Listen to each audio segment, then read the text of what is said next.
ஏற்கனவே இந்த அட்டவணை திட்டமிட்டு போடப்பட்ட அட்டவணை தான். இப்ப நீங்க பார்க்கலாம், நேத்து மேட்ச்ல இந்த இன்று சன்ரைசர்ஸும் குஜராத்தும் விளையாடுறாங்க. எனவே இன்னைக்கு நேத்து மேட்சை பத்தி கொஞ்சம் அனலைஸ் பண்ணுவோங்க. ஏன்னா நேத்து மேட்ச் எல்லாருக்குமே ஒரு மனசு ஒரு வலியை ஏற்படுத்திடுச்சு. தோனி தோனி தோனின்னு கத்தினவங்களா தோனி தோனி அப்படின்னு ஸ்ருதி குறைஞ்சு போச்சுங்க. அந்த அளவுக்கு நொந்து போயிட்டாங்க. தோனியின் புகழ்பாடு, தோனியின் வீரத்தை பறைசாற்றிய சென்னை சூப்பர் கிங்ஸ் ரசிகர்கள் எல்லாம் இன்னைக்கு ரொம்ப நொந்து போயிருக்காங்க. காரணம், தோனி நேற்று மிக சிறப்பாக விளையாடுவார்னு எதிர்பார்த்தேன். 11வது ஓவர் உள்ள வந்துட்டாரு. 11 ஓவரில் நீங்க பார்க்கலாம், தோனி வரும்போது 11 ஓவரில் வந்து நீங்க 110 ரன் தான் அடிக்கணும். ரொம்ப எளிமையா அவர் அடிக்கக்கூடிய எண்ணிக்கை தோனி பல முறை அடிச்சிருக்காரு. அது தவிர தோனியுடைய சாதனைகள் நீங்க பாருங்களேன். இந்த சாதனையை ஏன் போட்டு காமிக்கிறோம்னு ஏன் சொல்ல போறேன்னா, முதல்ல அவர் என்ன செஞ்சிருக்காருன்னு பாருங்க.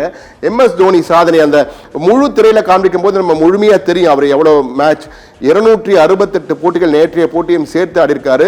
ரன்கள் 5319 ரன்கள் IPL மட்டும். 50கள் பாத்தீங்கன்னா 50s அரை சதம் பாத்தீங்கன்னா 24 அரை சதம்.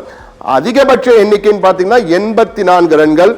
அதிகபட்சமா 84 ரன்கள் அடிச்சிருக்காரு. அவருடைய ஃபோர்ஸ் பாத்தீங்கன்னா செஞ்சுரி அடிக்கல அவர், ஏன்னா 84 தான் அதிகபட்சமே. பவுண்டரிகள் பாத்தீங்கன்னா 368 பவுண்டரிகள். சிக்ஸர்கள் வந்து 256 முறை ரவுண்ட்ல சிக்ஸ் அடிச்சிருக்காரு. 3 சிக்ஸ் வந்து ஸ்டேடியத்துக்கு வெளில அடிச்சிருக்காரு சேப்பாக்லயே. கேட்சஸ் பாத்தீங்கன்னா 153 கேட்ச்கள் விக்கெட் கீப்பர் பிடிச்சிருக்காரு. ஸ்டெம்பிங் இதுல தாங்க மின்னல் தோனியின் பேர் வாங்கினாரு. 45 ஸ்டெம்பிங். இதுதான் அவருடைய ஸ்டாட்டிஸ்டிக்ஸ். MS தோனியோட ஸ்டாட்டிஸ்டிக்ஸ். ஒரு ஆல்ரவுண்டர் போட்டிருக்கோம். எல்லாருக்கும் தோனி பேட்ஸ்மேன் தான் எதுக்கு ஆல்ரவுண்டர் சொல்லிட்டு. அவர் ஒரு ஆல்ரவுண்டர்னா எப்படி பார்க்கணும்னா, ரெண்டு ஃபீல்ட்ல சிறப்பா இருந்தாலே போதும் ஆல்ரவுண்டர் சொல்லலாம். ஏன்னா இவர் வந்து பொறுத்த வரைக்கும் பேட்டிங் ஆல்ரவுண்டர், பேட்டிங் முதன்மை.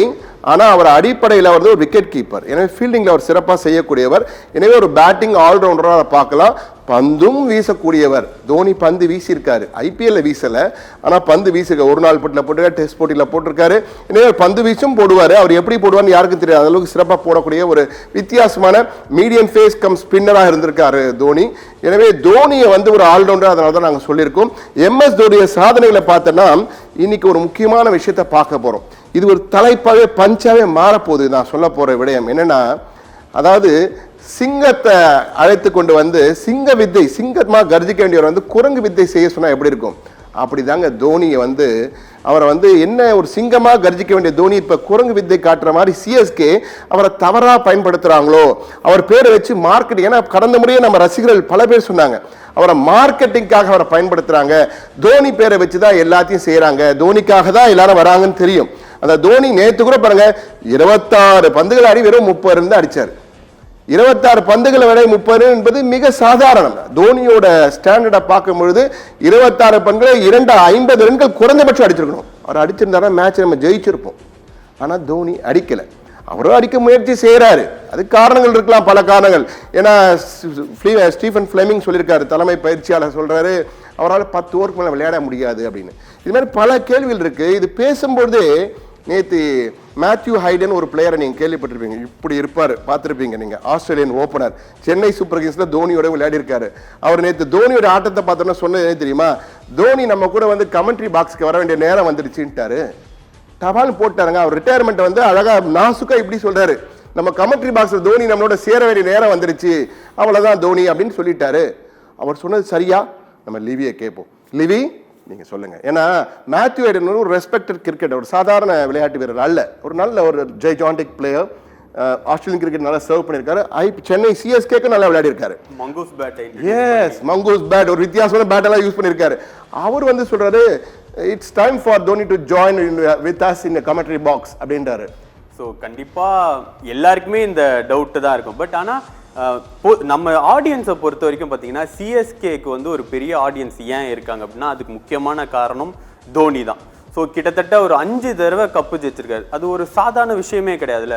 ஒரு சிங்கிள் ஹேண்டடா ஒரு கேப்டனா நின்று ஒரு 5 டைம். இன்னொன்று பார்த்தீங்கன்னா நீங்க காட்டின அந்த ஸ்டாட்டிக்ஸ்ல 256 சிக்ஸ் அடிச்சிருக்காரு. அதுல 200 சிக்ஸ் மட்டும் பாத்தீங்கன்னா அந்த 18ல இருந்து 20 ஓவர், அந்த கடைசி 3 ஓவர்ல அடிச்ச சிக்ஸ் மட்டுமே கிட்டத்தட்ட 200 சிக்ஸ் இருக்கும். ஸோ அந்த மாதிரி அந்த டெத், அதாவது ஒரு மேட்ச் வின்னிங் பிளேயர் அவர். பட் ஆனால் ஸ்டீஃபன் ஃபிளெமிங் சொன்ன மாதிரி அவரால் ஒரு 10 ஓவர் நிற்கிறது கஷ்டம் தான். பட் என்னனாலுமே ஏஜ் ஃபேக்டர்னு ஒன்று இருக்கு. மேபி சிஎஸ்கே வந்து இவரை வந்து ஒரு இம்பாக்ட் பிளேயரா உள்ள கொண்டு வரலாம் அப்படின்றது தான் ஒரு ஜென்ரல் ஒரு பொதுமக்கள் இல்ல ஒரு நிறைய பேரோட கருத்தே பாத்தீங்கன்னா கிரிக்கெட் ரசிகனா கருத்தே இதுதாங்க. அதுக்கு தான் இம்பாக்ட் பிளேயர் ரோல் இப்ப நம்ம சொல்ற மாதிரி எனக்கு தெரிஞ்சு தோனியால ஒரு 10 ஓவர் விளையாட முடியாது. இன்னொன்னு வர்ற ஆடியன்ஸுமே தோனியை வந்து கண்டிப்பா பார்த்தே ஆகணும். ஏன்னா அதனாலதான் ஒரு 10,000 20,000 டிக்கெட் கொடுத்து வாங்குறாங்க. பட் அதனால என்ன பண்ணலாம்னா தோனியை ஓப்பனிங் இறக்கி விடலாம். சிஎஸ்கே ஓப்பனிங் இறக்கி விட்டா எனக்கு தெரிஞ்சு அந்த பவர் பிளேல ஒரு 3 6 அடிச்சுட்டு அவர் அவுட் ஆயிட்டாருன்னா வந்த ஆடியன்ஸுக்குமே ஒரு ஹாப்பி. இன்னொன்னு தோனிக்குமே மேபி ஒரு ஹாப்பியா இருக்கலாம், சிஎஸ்கே மேனேஜ்மெண்ட்டுக்கு ஒரு ஹாப்பியா இருக்கலாம். அதனால எனக்கு தெரிஞ்சு சிஎஸ்கே கொஞ்சம் இது யோசித்து பார்க்கலாம். இம்பாக்ட் பிளேயரா செம்ம ஐடியாங்க. பாருங்க நேர்களே, ஒரு அருமையான ஐடியா நம்ம அனுபவசாலி லிவிங்ஸ்டன் சொல்லியிருக்காரு. நம்ம டைட்டில் கேட்ட மாதிரி பட்டாபாக்கியும் படாட்டிலேயும் தோனிக்கு கொடுக்கலாம். இனிமேல் அவரை இம்பாக்ட் பிளேயரா ஓப்பனிங் இறக்கி விடுங்க. அடி வந்து ஒரு 2 6 அடிக்கிட்டோம், ஒரு ஹெலிகாப்டர் போதுங்க, அந்த ஷாட்டுக்காக நாங்கள் வந்து மேட்சை பார்க்க வருவோன்னு நிச்சயமா ரசிகர்கள் சொல்லக்கூடிய காலகட்டம் வந்துடுச்சு. டைம் ஹாஸ் கம், நேரம் வந்துடுச்சு. தோனிக்கு ரிட்டையர்மெண்ட் ஆகணும்னு நாங்கள் சொல்லிங்க, ஆனால் அவரோட ரோலை மாற்ற வேண்டிய சூழல் நமக்கு வந்துடுச்சு. நிச்சயமா இல்லை என்றால் சென்னை சூப்பர் கிங்ஸ் மிகப்பெரிய ஒரு படுதோல்வியை நோக்கி செல்லக்கூடிய சூழல் இருக்கு. ஏன்னா அவங்க கடந்த 4 போட்டிகளாக நீங்க பார்க்கலாம், தோனி மட்டுமல்ல தோனியின் படை விளையாடுகின்ற ஆட்டத்தை பார்க்கும்பொழுது முதல்ல கிட்டத்தட்ட எல்லா ஃபாரின் பிளேயர்ஸும் யூஸ் பண்ணிட்டோம். நம்ம எல்லாருமே சொதப்பிட்டு இருக்காங்க. அவங்க தான் சொதப்புறாங்கன்னா தோனியும் சொதப்புறாரு. தோனி மட்டும் டீமே சொதப்புது.